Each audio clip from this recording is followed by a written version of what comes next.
All right, so chapter 12 left off, and Harry had just looked at the Mirror of Erised. He'd seen his parents. Ron had seen himself as head boy with the Quidditch cup, and then Professor Dumbledore had seen a pair of socks with his. And Harry just kind of is wondering what's with the mirror. Um, okay, so chapter 13 is called Nicholas Flamel.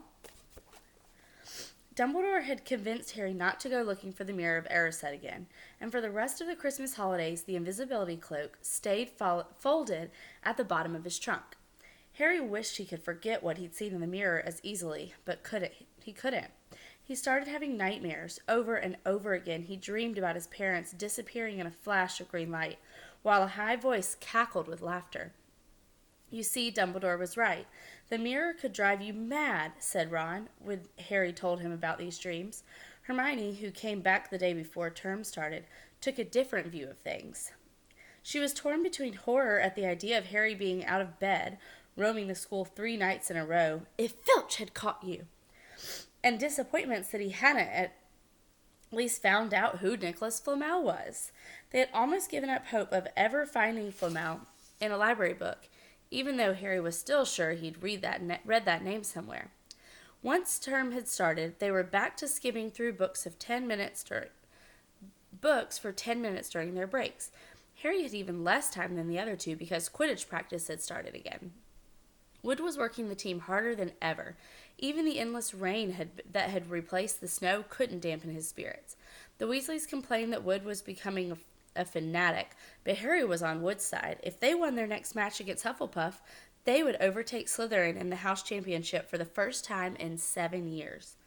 Quite apart from wanting to win, Harry found that he had fewer nightmares when he was tired out after training. Then, during one particularly wet and muddy practice session, Wood gave the team a bit of bad news. He'd just gotten very angry with the Weasleys, who kept dive-bombing each other and pretending to fall off their brooms. "Will you stop messing around?" he yelled. "That's exactly the sort of thing that'll lose us the match. Snape's refereeing this time, and he'll be looking for any excuse to knock points off Gryffindor." George Weasley really did fall off his broom at these words. "Snape's refereeing?" He spluttered through a mouthful of mud. When's he ever refereed a Quidditch match? He's not going to be fair if we might overtake Slytherin. The rest of the team landed next to George to complain too. "It's not my fault," said Wood. "We just got to make sure we play a clean game so Snape hasn't got an excuse to pick on us." Which was all very well, thought Harry. But he had another reason for not wanting Snape near him while he was playing Quidditch. The rest of the team hung back to talk to one another as usual at the end of practice, but Harry headed straight back to the Gryffindor common room, where he found Ron and Hermione playing chess. Chess was the only thing Hermione ever lost at, something Harry and Ron thought was very good for her. "Don't talk to me for a moment," said Ron when Harry sat down next to him. "I need to consent." He caught sight of Harry's face. "What's the matter with you? You look terrible." Speaking quietly so that no one else would hear, Harry told the other two about Snape's sudden, sinister desire to be a Quidditch referee. "Don't play," said Hermione at once. "Say you're ill," said Ron. "Pretend to break your leg," Hermione suggested. "Really break your leg," said Ron. "I can't," said Harry. "There isn't a reserve seeker. If I back out, Gryffindor can't play at all." At that moment, Neville toppled into the common room. How he had managed to climb through the portrait hole was anybody's guess, because his legs had been stuck together with what they recognized at once as the leg locker curse. He must have had to bunny hop all the way up to Gryffindor Tower. Everyone fell over laughing except Hermione, who leapt up and performed the counter curse. Neville's legs sprang apart and he got to his feet trembling. "What happened?" Hermione asked him, leading him over to sit with Harry and Ron. "Malfoy," said Neville shakily. "I met him outside the library. He said he'd been looking for someone to practice that on." "Go to Professor McGonagall," Hermione urged Neville. "Report him." Neville shook his head. "I don't want more trouble," he mumbled. "You've got to stand up to Neville," said Ron. He's used to walking all over people, but that's not reason to lie down in front of him and make it easier. There's no need to tell me I'm not brave enough to be in Gryffindor. Malfoy's already done that, Neville choked out. Harry felt in the pocket of his robes and pulled out a chocolate frog, the very last one from the box Hermione had given him for Christmas. He gave it to Neville, who looked at it as though he might cry. You're worth 12 of Malfoy, Harry said. The Sorting Hat chose you from Gryffindor, didn't it? And where's Malfoy? In stinkin' Slytherin. Neville's lips twitched in a weak smile as he unwrapped the frog. Thanks, Harry. I think I'll go to bed. Evidently, I do too. I need to go to bed. Do you want the card? You collect them, don't you? As Neville walked away, Harry looked at the famous wizard card. Dumbledore again, he said. He was the first one I ever... He gasped. He stared at the back of the card. Then he looked up at Ron and Hermione. I found him, he whispered. I found Flamel. I told you I'd read that name somewhere before. I read it on the train coming here. Listen to this.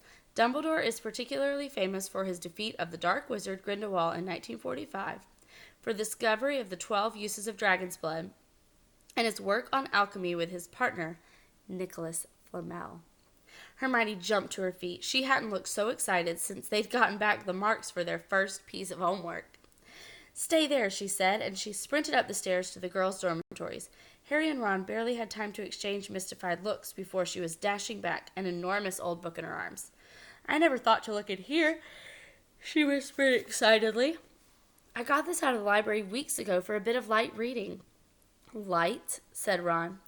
But Hermione told him to be quiet until she'd looked something up and started flicking frantically through the pages, muttering to herself. At last, she found what she was looking for. I knew it! I knew it! Are we allowed to speak yet? Said Ron grumpily. Hermione ignored him. Nicholas Flamel, she whispered dramatically, is the only known maker of the Sorcerer's Stone. This didn't have quite the effect she'd expected. The what? Said Harry and Ron. Oh, honestly, don't you two read? Look, read that. There. She pushed the book toward them, and Harry and Ron read.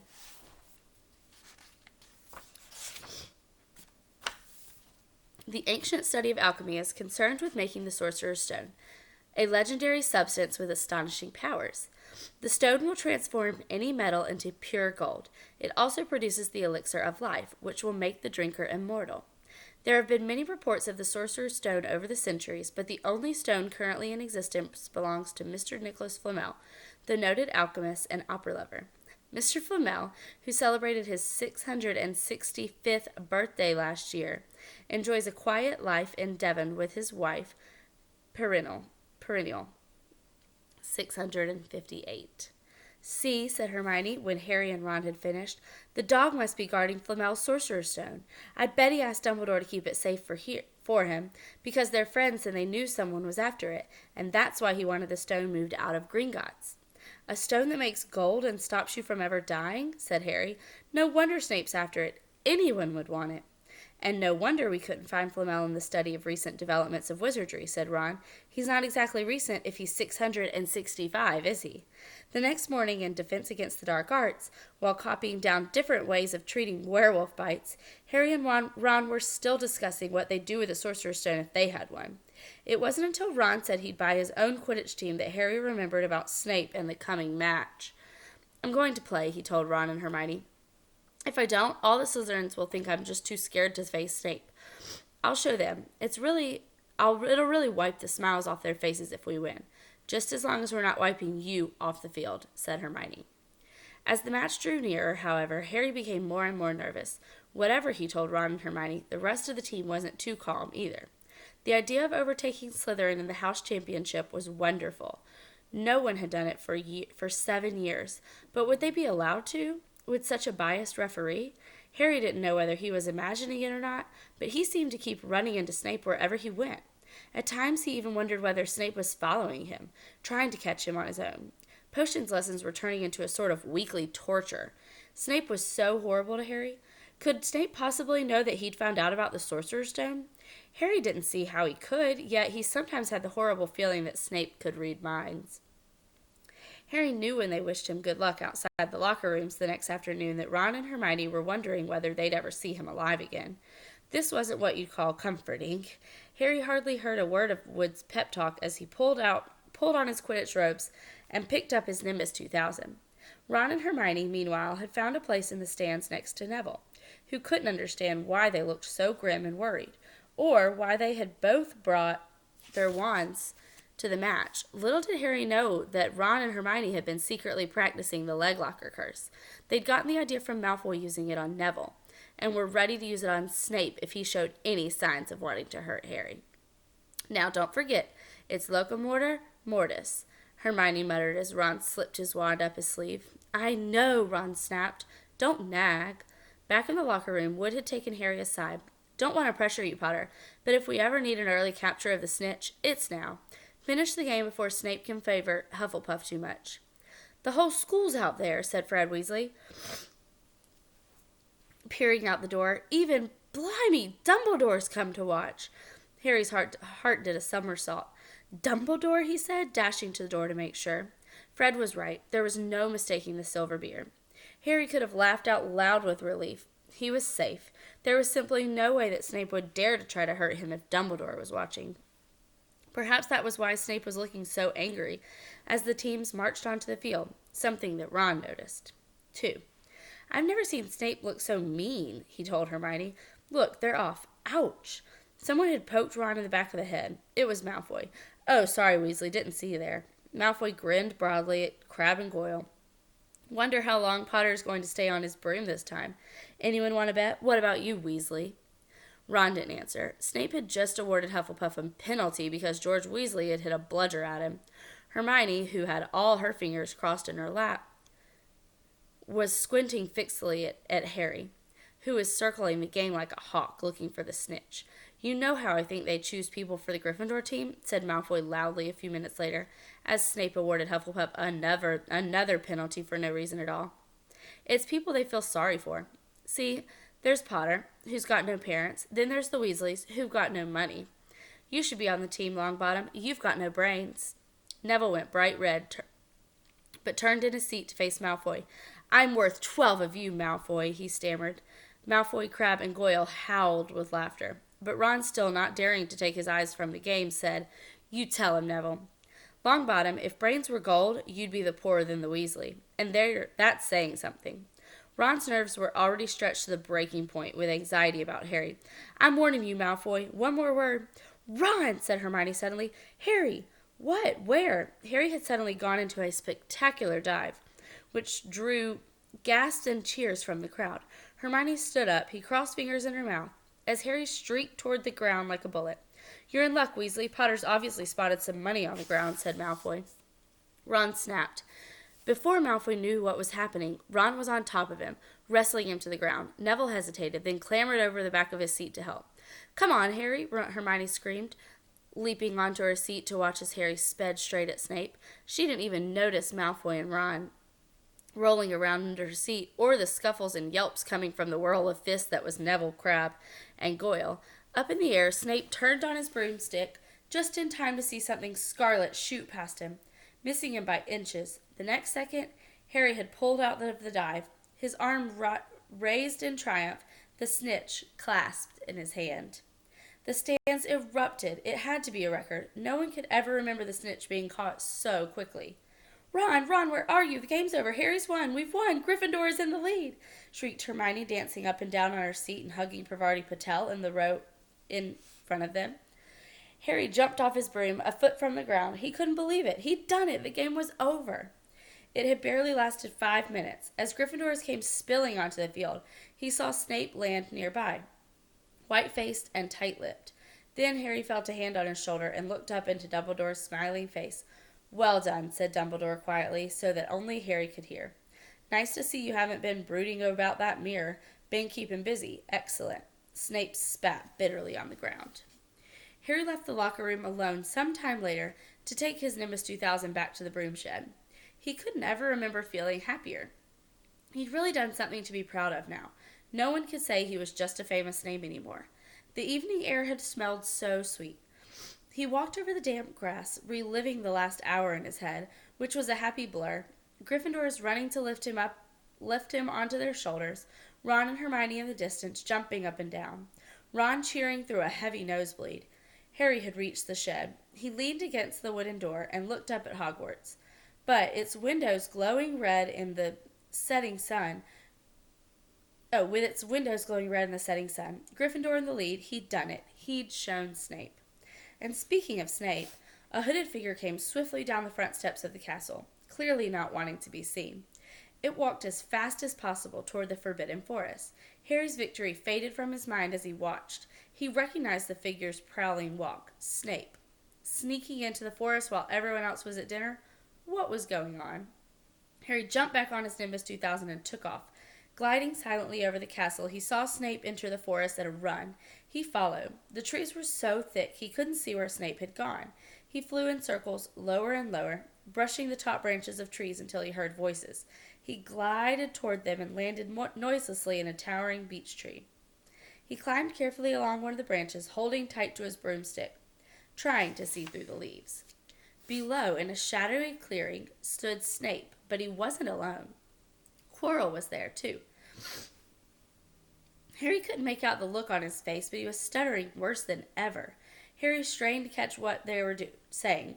Don't know why you wanted to meet here of all places, Severus. Oh, I thought we'd keep this private, said Snape, his voice icy. Students aren't supposed to know about the Sorcerer's Stone, after all. Harry leaned forward. Quirrell was mumbling something. Snape interrupted him. Have you found out how to get past that beast of Hagrid's yet? But Severus, You don't want me as your enemy, Quirrell, said Snape, taking a step toward him. I don't know what you... You know perfectly well what I mean. An owl hooted loudly, and Harry nearly fell off the tree. He steadied himself in time to hear Snape say, Your little bit of hocus pocus, I'm waiting. But I don't... Very well, Snape cut in. We'll have another little chat soon, when you've had time to think things over and decide where your loyalties lie. He threw his cloak over his head and strode out of the clearing. It was almost dark now, but Harry could see Quirrell, standing quite still as though he was petrified. Harry, where have you been? Hermione squeaked. We won! You won! We won! Shouted Ron, thumping Harry on the back. And I gave Malfoy a black eye, and Neville tried to take on Crabbe and Goyle single-handed. He's still out cold, but Madame Pomfrey says he'll be all right. Talk about showing Slytherin. Everyone's waiting for you in the common room. We're having a party. Fred and George stole some cakes and stuff from the kitchens. Never mind that now, said Harry breathlessly. Let's find an empty room. You wait till you hear this. He made sure Peeves wasn't inside from shutting the door behind them. Then he told them what he'd seen and heard. So we're right. It is the Sorcerer's Stone. And Snape's trying to force Quirrell to help him get it. He asked if he knew how to get past Fluffy. And he had said something about Quirrell's hocus pocus. I reckon there are other things guarding the stone apart from Fluffy. Loads of enchantments, probably, and Quirrell would have done some anti-dark arts spell that Snape needs to break through. So you mean the stone's only safe as long as Quirrell stands up to Snape? Said Hermione in alarm. It'll be gone by next Tuesday, said Ron.